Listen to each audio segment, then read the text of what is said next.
everyone, and how are you faring today? Continue to watch, like, comment, share, and if you haven't done so, kindly subscribe to my channel. It helps this channel to grow. Every subscriber is needed. Well, it would seem as if the chopping off of hands is a very real punitive measure that some men like to deploy against their wives. Because when I was Googling one particular story, so many other instances popped up that it became evident to me that it's actually a very common practice. But let's focus on this particular story which happened in Kenya. Police in Kenya are currently pursuing a man who allegedly attacked his 22-year-old wife following a domestic dispute and chopped off her hands before escaping on a waiting motorcycle. The Directorate of Criminal Investigations, DCI, in a statement on Monday, November 1, said the appalling incident happened in Busia's Butula sub-county on Sunday evening. As detectives search for the cruel husband identified as Bernard Ouma, the victim, Janet Auma, is being treated at the Busia County Teaching and Referral Hospital. Auma's mother, Modesta Awino, said the two had not known peace since her daughter moved in with Ouma 2 years ago. She was just 20 at the time. The couple share a 1-year-old baby. Miss Auma and Mr. Ouma dated just for a few months before they started living together. Auma's parents were against their relationship because they felt their daughter was too young for marriage. I agree. Their marriage flew into headwinds just months after they started living together. We have tried telling her to quit the relationship, but our pleas have fallen on deaf ears, Mrs. Owino, the mother, told The Standard at the county hospital where her daughter is admitted and in critical condition. Theirs has been a tough relationship. Not once, not twice, not thrice has her husband beaten her senselessly. In fact, we have lost count of the number of times they have fought, and she has always ended up sustaining serious injuries. She would come home after being beaten, but interestingly, she would always go back to her husband after recovering. In the last incident on Monday, Ouma and Auma fought 10 days ago. My daughter packed her bags and left. I told her there was no way I was going to allow her to return to her violent husband. I feared for her life, said Owino. It is alleged that Ouma followed his wife to her parents' home and attacked her before fleeing using a motorcycle. He is also said to have slashed her on the thighs and head with a machete he was armed with. Police in Butula, Busia County are looking for a man who chopped off his wife's hand and left her for the dead before fleeing the scene of crime.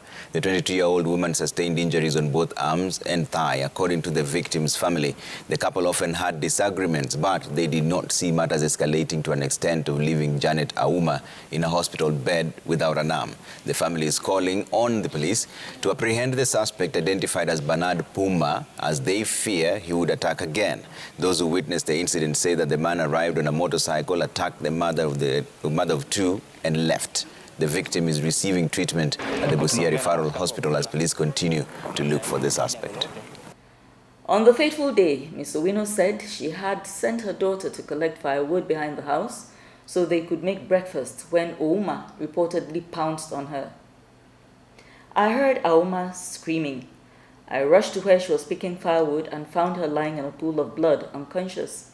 Her hands had been chopped off and she was bleeding profusely. The left hand lay beside her and the other had been chopped into pieces. I saw her husband escape on a motorcycle. I saw him. He was holding the machete he used to attack my daughter. He wanted to kill her, Owino claimed. They took Auma to the county hospital, that is 15 kilometers away from their home in Burinda village, in Butula constituency. Auma's grandmother, Margaret Atieno, said, "My grandchild had a promising future. She wanted to become a teacher. The attack has shattered her dreams." She said other people arrived after hearing the screams, ready to lynch the attacker, but he had already escaped. It would be a different story had the riders caught up with him. They would have killed him, said Atieno. She may have gotten married at a young age, but she was hardworking, and we all knew she would continue to pursue her dreams, even from her husband's house. But will that be possible now that she is without hands? This is sad, and may Auma's attacker never know peace. We are calling on the police to speed up investigations and make the author of this heinous act face the full force of the law. Joseph Oduo said he has always intervened whenever his cousin and the husband quarreled. It never occurred to me that their differences would get this serious. We fear the suspect could launch another attack if he is not arrested swiftly. Bumala Sub-County Police Commander Jacob Chelimo said they had already launched investigations into the incident. Chelimo said they are following some crucial leads, and he was positive they would soon catch up with the suspect. The officer called on the public to volunteer information that will lead to the arrest of the suspected attacker. We are doing everything possible to have him arrested and prosecuted, said Mr. Chelimo. Well, this happened in Kenya. But you know, anything that revolves around domestic violence or intimate partner violence always interests me, because I don't know, maybe I've been really lucky. I didn't grow up in a home where I ever saw my father lay hands on my mother. Never, not once. And they were married for well over 30 years. It never happened. Never happened, not once. My husband doesn't do that either. So I don't really understand what makes a woman to remain in circumstances where, in this case, for instance, why they keep referring to Auma as Ouma's wife. The truth is, they are not married. The story itself relays that Auma moved in with this fellow a few months after they started dating. So clearly, no marital rites had been performed. You see, I understand when married women have more difficulty or hesitate to leave a marriage, especially where children are involved. What I don't get is when there are no ties of marriage binding the two, and the woman keeps coming back to her attacker. There are women who have tried to romanticize this whole thing. There are women who will tell you that, oh, making up after such fights is always such a sweet experience. Making up is such fun after these things. There are some women who feel as if their capacity to make a man lose control gives them some kind of power over him. I think all of this is such a bunch of crap. But then again, I'm not a psychologist or a sociologist.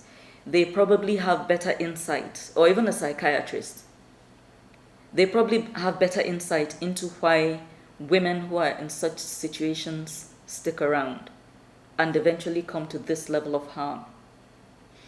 Whether Auma likes it or not, this man has succeeded in radically reducing the quality of life she will have going forward, even if she's given robotic prosthetics.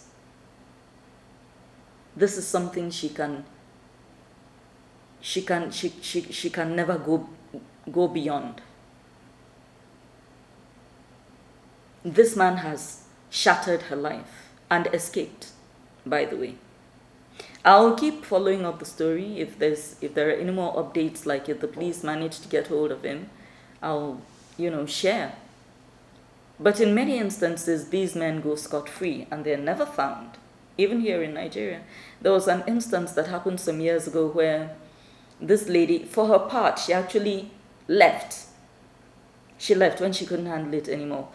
And again, it was the boyfriend-girlfriend thing. They were just dating.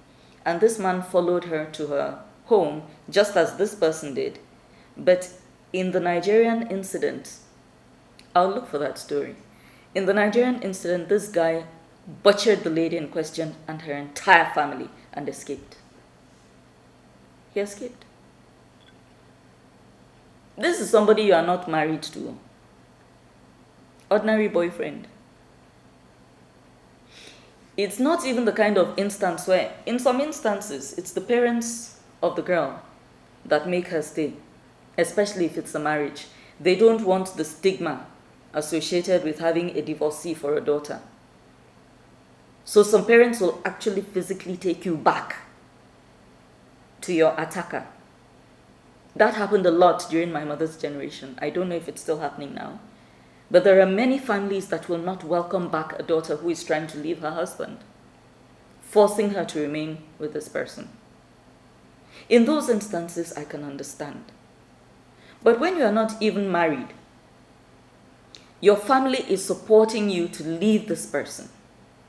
Clearly, he's not even rich. There are women who will stick around where there's money, maybe because they fear financial penury.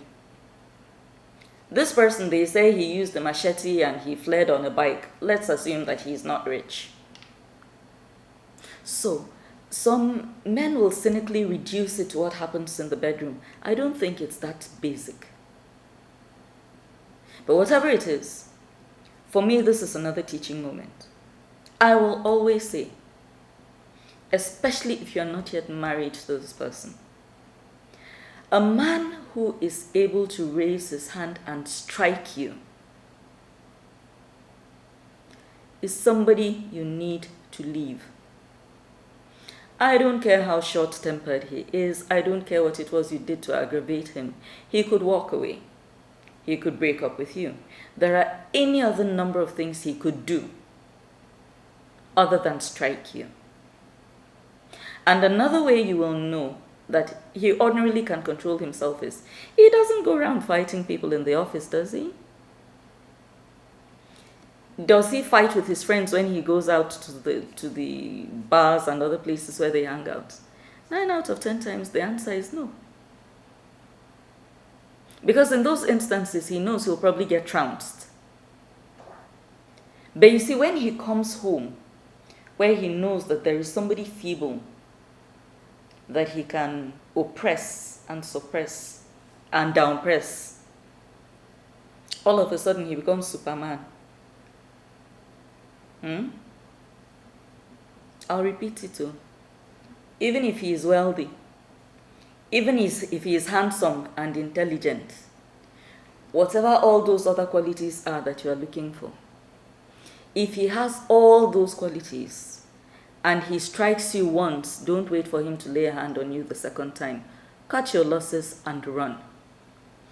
If you've already married the person now, that is an entirely different conversation.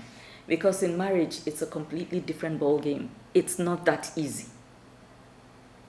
So when you need to start looking out for yourself is before the marriage.